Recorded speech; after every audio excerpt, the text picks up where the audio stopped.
Hello everyone, welcome to my channel. दोस्तों, आज की ये वीडियो बहुत ज़्यादा इम्पॉर्टेंट होने वाली है हमारे बीए प्रोग्राम 4th सेमेस्टर वाले स्टूडेंट्स के लिए। गाइज़, आज की इस वीडियो के अंदर मैं आप लोगों के लिए लेकर आ गई हूँ आपके MIL हिंदी ए का एक और इम्पॉर्टेंट क्वेश्चन का आंसर। दोस्तों, आपके हिंदी ए के असाइनमेंट का एक क्वेश्चन का आंसर तो मैं ऑलरेडी आप लोगों को प्रोवाइड कर चुकी हूँ एंड दूसरी वीडियो मैं आप लोगों के लिए लेकर आ चुकी हूँ। दोस्तों, मैंने आप लोगों को जो पहली वीडियो प्रोवाइड की थी उसके अंदर मैंने आप लोगों के साथ आपका जो क्वेश्चन नंबर 2 है इसके बारे में डिस्कस किया था, यानी कि मैंने आप लोगों को समझाया था कि मैं हार गई कहानी का प्रतिपाद्य आप कैसे लिखेंगे। एंड दोस्तों, आज की इस कहानी के अंदर मैं आप लोगों के साथ डिस्कस करने वाली हूँ हमारे क्वेश्चन नंबर 3 के बारे में। तो दोस्तों, चलिए फटाफट से हम देख लेते हैं कि क्वेश्चन नंबर 3 के अंदर हमसे क्या पूछा जा रहा है। तो दोस्तों, क्वेश्चन नंबर 3 के अंदर हमसे पूछा जा रहा है कि उत्साह निबंध का सार अपने शब्दों में लिखें। तो दोस्तों, आप लोगों को उत्साह निबंध का सार लिखना है अपने शब्दों में। तो दोस्तों, इससे रिलेटेड सारे पॉइंट मैं आप लोगों के साथ डिस्कस करने वाली हूँ। एंड दोस्तों, आप लोगों को आज की इस वीडियो के अंदर मैं 200 लाइक्स का टारगेट दे रही हूँ। ये लाइक्स का टारगेट आपको ज़रूर कंप्लीट करना है। तो दोस्तों, चलिए फटाफट से हम 1 बाय 1 करके सारे पॉइंट्स को डिस्कस करना शुरू करते हैं। पहला पॉइंट है, बेसिकली आप लोगों को दोस्तों सार लिखना है। तो सार आप लोग इसी तरीके से लिखेंगे जैसा फॉर्मेट मैंने आप लोगों के लिए तैयार किया है। तो दोस्तों, चलिए फटाफट से हम लोग देख लेते हैं सारे पॉइंट्स को। मानव हृदय में मूल 2 अनुभूतियाँ होती हैं, सुख और दुख। इन दोनों अनुभूतियों से विभिन्न भाव या मनोविकार जन्म लेते हैं। सुख की अनुभूति से उत्पन्न होने वाले मनोविकार हैं प्रेम, हास, उत्साह आदि, और दुख से उद्भवित होने वाला भाव है क्रोध, भय, घृणा आदि। भय की स्थिति में हम कष्ट देने वाली स्थिति से दूर रहने का प्रयत्न करते हैं, जबकि उत्साह में हम साहस, धैर्य, उमंग के साथ उस कठिन स्थिति से जूझते हैं, उस पर विजय पाने के लिए कर्म करते हैं। उत्साही व्यक्ति में साहस होता है, कर्म करने की प्रवृत्ति होती है और कर्म करते समय वह उमंग तथा आनंद का अनुभव करता है। जब तक कर्म करने की प्रवृत्ति नहीं होती तब तक उत्साह की स्थिति नहीं मानी जा सकती। बिना इंजेक्शन लगवाए या आसपास के हिस्से को सुन्न किए बिना निस्तर लगवाना या फेफड़ों की चीरफाड़ करवाना या डंडे के प्रहार सहना साहस, धैर्य कहलाता है, पर उत्साह नहीं।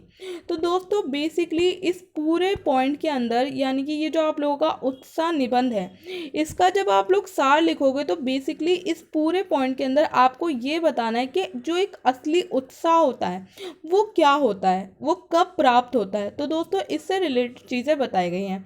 बेसिकली दोस्तों, यहाँ बताया गया है कि जो एक मानव हृदय होता है, यानी कि जो एक व्यक्ति का दिल होता है, उसमें 2 तरीके के भाव उत्पन्न होते हैं। एक होता है सुख और एक होता है दुख। सुख से हमें उत्साह मिलता है और उत्साह से हम हर वो कार्य, हर वो परिस्थिति का सामना कर सकते हैं जो हमारे लिए बिना उत्साह के कर पाना बहुत मुश्किल है। तो दोस्तों, आप लोगों को ये पूरा पॉइंट ध्यान रखना है, ये आप लोगों के लिए काफ़ी इंपॉर्टेंट है। दोस्तों, फटाफट से हम लोग हमारे नेक्स्ट पॉइंट की तरफ बढ़ते हैं, जो कि है प्राचीन आचार्यों ने उत्साह के भेद के आधार पर 3 प्रकार के वीर बताए हैं, युद्ध वीर, दान वीर, दया वीर। इनमें सबसे प्राचीन और प्रधान युद्ध वीरता है। चाहे प्रकृति ने संकट उत्पन्न किए हों या चाहे किसी व्यक्ति या व्यक्ति समूह ने आक्रमण किया हो, उनसे जूझने पर उन पर विजय पाने के लिए मनुष्य आदिकाल से ही प्रवृत्त रहा है। अंततः मनुष्य ने युद्ध भूमि में ही नहीं, अन्य कार्यों में भी पर्वत शिखर पर चढ़ने, दुर्गम स्थलों की यात्रा करने, अनुसंधान या ज्ञानवर्धन के लिए रेगिस्तान, बीहड़ जंगलों की यात्रा करने में भी पराक्रम, वीरता और साहस का परिचय दिया है। शारीरिक कष्ट की चिंता न कर संकटों का सामना करना तो वीरता का ही कार्य है। मानसिक कलेश, अपमान, उपहास, निंदा की चिंता न कर प्राचीन अंधविश्वासों, रूढ़ियों का विरोध करना, नए मार्ग पर चलना, जाति, धर्म एवं परंपरागत नियमों की परवाह न कर विधवा से विवाह करना या अछूतों के साथ एक पंक्ति में बैठकर भोजन करना भी वीरता है। जो ऐसा नहीं कर पाते हैं कायर कहलाते हैं, बिरू माने जाते हैं। पर समाज में कुछ ऐसे लोग भी होते हैं जो केवल सुखरूपी होने, नाम कमाने, वाहवाही लूटने के लिए परंपराओं को प्रथाओं को तोड़ते हैं। उन्हें शुभ या अशुभ परिणामों से कोई मतलब नहीं है। ऐसे लोगों से सावधान रहना चाहिए, उन्हें वीर मानना गलत होगा। समाज सुधार के कार्यों में कुछ ऐसे लोग भी लग जाते हैं जिनका उद्देश्य समाज का कल्याण करना नहीं, अपनी स्वार्थ को पूरा करना होता है। ऐसे लोगों से सावधान रहना चाहिए, उन्हें वीर मानना गलत है। समाज सुधार के कार्यों में कुछ ऐसे लोग भी लग जाते हैं जिनका उद्देश्य समाज कल्याण करना नहीं, स्वार्थ पूरा करना होता है। विधवा आश्रम, अनाथालयों आदि में अनेक लोग अपनी स्वार्थ सिद्धि के लिए ही कार्य करते पाए जाते हैं, इन्हें भी वीर नहीं कहा जा सकता।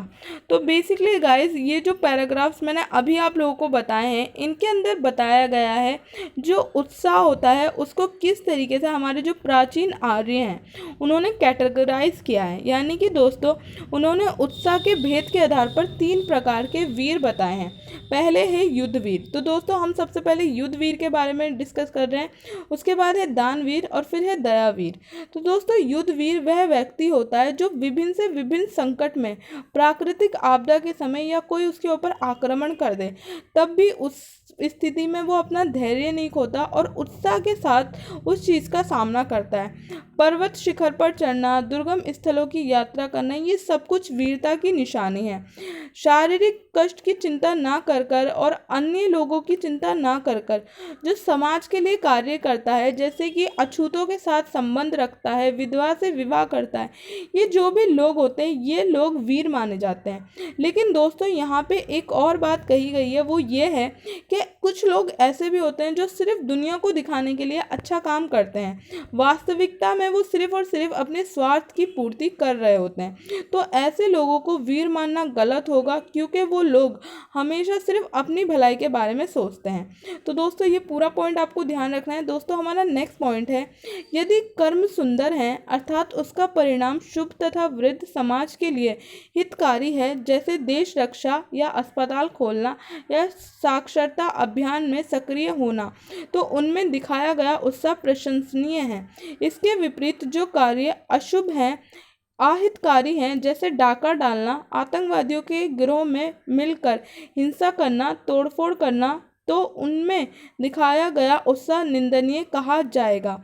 सब कर्मों में साहस की आवश्यकता नहीं पड़ती, पर अच्छे कर्मों के लिए थोड़ा बहुत कष्ट करना पड़ता है, त्याग करना पड़ता है, हाथ पैर हिलाने पड़ते हैं, अर्थात कर्म करना पड़ता है। इस कर्म को करने में जो तत्परता, सुख की अनुभूति होती है, वही उत्साह है।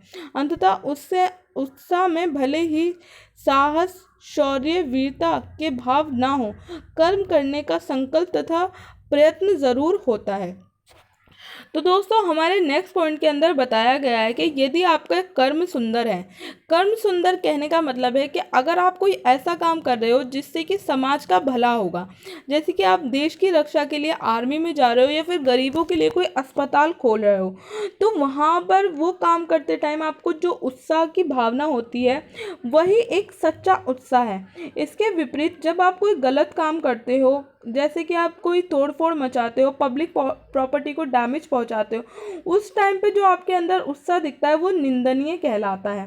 तो दोस्तों, आप लोगों को ये पॉइंट अच्छे से ध्यान रखना है, ये पॉइंट आप लोगों के लिए काफ़ी इंपॉर्टेंट है। दोस्तों, अब हम बढ़ते हैं हमारे नेक्स्ट पॉइंट की तरफ, जैसे कि कुछ कार्य ऐसे होते हैं जिनको करते समय न केवल शरीर के अवयवों को चलाना पड़ता है, अपूर्त बुद्धि से, विवेक से भी काम करना पड़ता है। ऐसी स्थिति में कर्म करने वाले को कर्मवीर कहें या बुद्धवीर। आचार्य शुक्ल का मत है कि चूंकि उत्साह सोचने, विचारने, योजना बनाने, निर्णय करने के क्षण नहीं होता, कर्म करते समय होता है, अंततः ऐसे व्यक्ति को कर्मवीर ही कहना चाहिए। कर्मवीर और बुद्धिवीर के अलावा एक प्रकार के वीर और होते हैं, वाग्वीर, अर्थात वह व्यक्ति जो मंच पर भाषण देते हैं, सभा, सोसाइटी में तर्क करते हैं, मोहल्ले पड़ोस में अपनी तेज जुबान और गोलियों की बौछार से प्रतिपक्ष को धराशायी करते हैं। एक प्रश्न ये उठता है कि उत्साह में ध्यान किस पर रहता है, कर्म पर या उसके फल पर। शुक्ल जी का मत है कि उत्साह से काम करने वाला व्यक्ति का ध्यान पूरे कर्म श्रृंखला पर होता है और उसके अंत में प्राप्त होने वाले फल पर भी। कर्म करते समय भी वह अपने मन में आनंद की लहर उठते अनुभव करता है और फल पाने पर तो उसे आनंद मिलता ही है। युद्ध भूमि में वीर का उत्साह लड़ने में, पराक्रम तथा शौर्य का कार्य करने में होता है। सच्चा उत्साही वही है जो फल पर, व्यक्ति या वस्तु पर ध्यान न देकर केवल कर्म पर ध्यान देता है। समुद्र लांघने के लिए जब हनुमान तत्पर हुए तो उसका कारण सागर नहीं था, समुद्र लांघने का विकट कार्य था। इस प्रकार युद्ध भूमि में वीर प्रतिपक्षी को नहीं देखता, वह गोरा है या काला, अपनी जाति का है या विय जाति, उसका ध्यान केवल युद्ध जीतने पर होता है। स्पष्ट है कि उत्साही व्यक्ति का ध्यान फल पर इतना नहीं रहता जितना कर्म पर। तो दोस्तों हमारे नेक्स्ट पॉइंट्स के अंदर बताया गया है कि बेसिकली हमने जो युद्ध वीर है उसके बारे में पूरा अच्छे से डिस्कस कर लिया है। लेकिन दोस्तों कुछ ऐसे कार्य होते हैं जिनको करते टाइम हमें सिर्फ और सिर्फ शारीरिक श्रम की ही नहीं बल्कि बुद्धि और विवेक की ज़रूरत भी पड़ती है। अब ऐसी स्थिति में प्रश्न ये उठता है कि ऐसे लोगों को क्या कहा जाए, कर्मवीर कहा जाए या फिर बुद्धिवीर। तो आचार्य शुक्ल यहाँ पे बताते हैं कि उत्साह सोचने और विचारने, योजना बनाने का निर्णय करने में क्षण नहीं होता बल्कि वो कर्म करते टाइम होता है। यानी कि उत्साह कभी भी हम जब प्लानिंग करते हैं या योजना बनाते तब हमें उत्साह नहीं होता, लेकिन जब हम उस काम को करते हैं तब हमें उत्साह आता है। तो ऐसे व्यक्ति को कर्मवीर ही कहना चाहिए। तो दोस्तों कर्मवीर और बुद्धिवीर के अलावा एक और वीर होते हैं जो कि होते हैं वाग्वीर, अर्थात वो व्यक्ति जो भाषण देता है, यानी कि जो बहुत ज़्यादा तर्कशील होता है, अपने गली मोहल्ले में तर्क करता है और प्रतिपक्षी को धराशायी कर देता है। तो दोस्तों ये हमारे 2-3 टाइप हैं वीरता के जो आप लोगों को ध्यान रखना है। दोस्तों अब यहाँ पे एक अगला प्रश्न यह आता है कि उत्साह जब हमारे अंदर आता है तो उस टाइम पे हम किस चीज़ पे ज़्यादा ध्यान देते हैं, कर्म करने पर या उसके फल पर। तो यहाँ पे शुक्ल जी बताते हैं कि एक व्यक्ति पूरी श्रृंखला पर ध्यान देता है, एक उत्साही व्यक्ति काम करते टाइम पूरे प्रोसीजर पर ध्यान देता है, यानी कि वो काम करने की पूरी पद्धति भी देखता है और उसके बाद उसे क्या फल मिलने वाला है उसके ऊपर भी उसका ध्यान रहता है। तो दोस्तों ये चीज़ आप लोग ध्यान रखिएगा, ये चीज़ आप लोग के लिए इम्पॉर्टेंट है। एंड दोस्तों ये हमारा पूरा पॉइंट है, इसको आप लोग अच्छे से ध्यान रखिएगा। दोस्तों हमारा नेक्स्ट पॉइंट है, कर्म करने से जो आनंद मिलता है उसके 3 भेद होते हैं। कर्म भावना से उत्पन्न, फल भावना से उत्पन्न और विषयांतर से उत्पन्न। इसमें सच्चा वीर पहले प्रकार का आनंद अनुभव करता है, अर्थात उसके आनंद का आधार कर्म होता है। फल की वह परवाह नहीं करता। मातृभूमि पर शीश चढ़ाने वाले देश के लिए जो त्याग करते हैं उसमें उसे आनंद मिलता है। अपने त्याग का परिणाम देखने के लिए तो वह जीवित ही नहीं रहते। फल की भावना से उत्पन्न आनंद पाने के लिए भी व्यक्ति उत्साहपूर्वक कर्म और प्रवृत्त होता है, पर कर्म करते समय का आनंद एक सा नहीं रहता, उसकी मात्रा घटती बढ़ती रहती है। जब फल प्राप्ति की आशा बढ़ जाती है तो कर्म विषयक आनंद की मात्रा बढ़ जाती है और जब फल पाने की आशा धुंधली या कम हो जाती है तब कर्म विषयक आनंद की उमंग भी कम हो जाती है और इसके साथ ही उसके प्रयत्नों में शिथिलता आने लगती है। फल की कामना करने वाला उत्साह फल न मिलना पर उदास और ज़रा दुखी हो जाता है। अंततः कर्म भावना प्रधान उत्साह ही सच्चा उत्साह है। साथ ही फल की निरंतरता उपेक्षा नहीं की जा सकती। यदि फल की आशा ना हो तो हम कर्म में प्रवृत्त ही नहीं हो। कर्म पथ पर पैर पड़ते ही हम फल के आनंद की कल्पना और अनुभूति करने लगते हैं। फल की आशा हमारे कर्मों को, प्रयत्नों को प्रिय और सुकर बना देती है। पीप पिलाने की आशा में हमारे कर्म तेज हो जाते हैं और अंग प्रत्यंग से खुशी झलकने लगती है। इसकी प्रफुल्लता के कारण कठिन काम भी सरल लगने लगता है। उबड़ खाबड़ कष्टकारी रास्ता भी फूलों से भरा प्रतीत होने लगता है। केवल फल की कामना से किए जाने वाले कार्य में कार्य का महत्व होता है, फल को प्रधानता दी जाती है।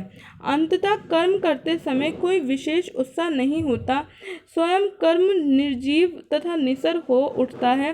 साथ ही शीघ्रताशीलन फल पाने की उत्कृष्ट लालसा के कारण कर्म करने वाला उतावला हो जाता है और इस उतावलेपन के कारण गलती करता है, चूक जाता है और इस चूक का दुष्ट परिणाम भोगना पड़ता है। फल पाने का उतावलापन व्यक्ति के मन में ये भावना उत्पन्न करता है कि वह कोई ऐसा मार्ग अपनाए जिसमें कम से कम परिश्रम कर शीघ्र से शीघ्र उसे अपने कर्म का फल मिल जाए।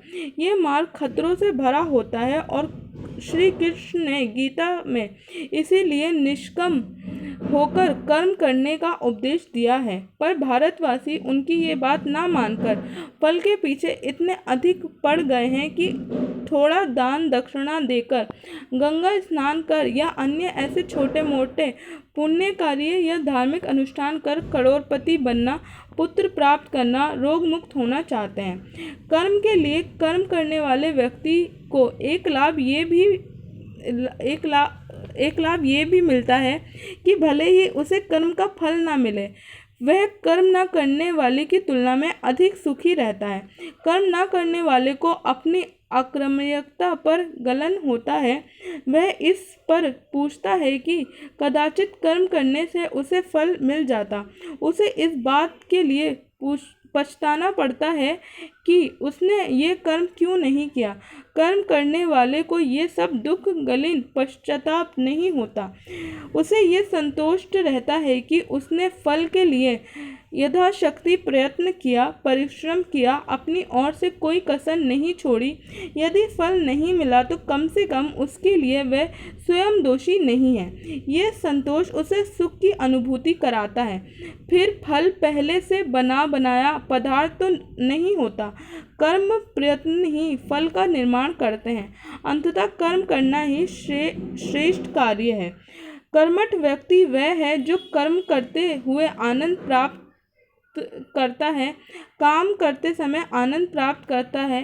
परोपकार, पुण्य, धर्म के कार्य करने वालों को ऐसे कर्म करते हुए ही आनंद मिलता है और वे फल की प्राप्ति का इंतजार नहीं करते। अत्याचारी का दमन करते समय, दरिद्र को भोजन कराते समय, नग्न को वस्त्र देते समय व्यक्ति को आनंद, उल्लास, संतोष प्राप्त होता है। वही उसका सच्चा सुख है और यही सुख उसे उसकी क्षण प्राप्ति होने लगती है जब वह ये शुभ कार्य करने लगता है। कभी आनंद का मूल विषय तो कुछ और होता है और उस आनंद के कारण वह अन्य कार्यों को भी तत्परता तथा उमंग के साथ करने लगता है। उसकी ये तत्परता भी उत्साह कहलाती है। व्यापार में लाभ होने पर यदि कोई व्यक्ति उसके कारण प्राप्त सुख के कारण दूसरे कार्य भी बड़ी तत्परता से करने लगता है, उत्तम फल की आशा सुख पाने की उम्मीद भी उत्साहित करती है और वह अन्य कार्यों में दुगने जोश से करता है। उत्साह सकारात्मक होता है। उत्साहित होने पर हम मुख्य कार्य के अतिरिक्त अन्य कार्य भी उत्साह और उमंग के साथ करने लगते हैं। विद्यार्थी केवल पढ़ाई का काम ही उत्साह पूर्वक नहीं करते, अन्य कार्यों में भी उसका उत्साह देखा जा सकता है। देशभक्तों ने केवल मातृभूमि की स्वतंत्रता के संघर्ष में ही उत्साह नहीं दिखाया, समाज सुधार के कार्यों में भी बड़े जोश तथा उमंग से भाग लिया। तो दोस्तों ये पूरा पॉइंट आप लोगों के लिए इम्पोर्टेंट है। दोस्तों मैंने आप लोगों के साथ सारे पैराग्राफ डिस्कस कर लिए एंड हम वन बाय वन करके मैं आपको उनको अच्छे से एक्सप्लेन करती हूँ। दोस्तों मैंने अभी आपको ऊपर बताया कि किस तरीके से उस व्यक्ति के लिए उत्साह कितना ज़्यादा होता है जो फल के ऊपर ज़्यादा ध्यान नहीं देता। लेकिन दोस्तों उत्साह की बात जब हम करते हैं तो इसके लिए हम फल की जो महत्वपूर्ण स्थान है उसको हम इग्नोर नहीं कर सकते। जब तक हमें किसी काम के फल की उम्मीद नहीं रहेगी, किसी काम से हमें कोई फल नहीं मिलेगा, तब तक हम उस काम को करना शुरू ही नहीं करेंगे। तो दोस्तों इसीलिए जो एक कार्य को करने के बाद जो उसका फल मिलता है उसका भी बहुत ज़्यादा इम्पोर्टेंट रोल है, जैसा कि यहाँ पे बताया गया है। दोस्तों आप लोगों को ये सारे पॉइंट ध्यान रखने हैं, काफ़ी ज़्यादा इम्पोर्टेंट आप लोगों के लिए पॉइंट्स हैं। तो दोस्तों उम्मीद करती हूँ आप लोगों को ये सारी चीज़ें अच्छे से समझ आ गई होंगी। दोस्तों अगर आपको कोई भी प्रॉब्लम हो तो आप लोग मुझे नीचे कमेंट करके पूछ सकते हैं, लेकिन दोस्तों बिल्कुल ईजी लैंग्वेज है तो आपको अच्छे से चीज़ें क्लियर हो जाएंगी। तो दोस्तों आज की ये वीडियो आप लोगों को अच्छी लगे तो प्लीज़ इस वीडियो को आप लोग ज़्यादा से ज़्यादा लाइक कीजिएगा, ज़्यादा से ज़्यादा शेयर कीजिएगा। एंड यस गाइज, अगर आप लोग चैनल के ऊपर फर्स्ट टाइम आए हो तो चैनल को सब्सक्राइब करना मत भूलिएगा। तो दोस्तों मैं आप लोगों को आपके 5th सेमेस्टर की प्रिपरेशन भी बहुत अच्छे से कराने वाली हूँ। तो दोस्तों चैनल को ज़रूर सब्सक्राइब कीजिएगा। एंड दोस्तों मिलती हूँ मैं आप सबसे नेक्स्ट वीडियो के अंदर, तब तक के लिए थैंक यू सो मच।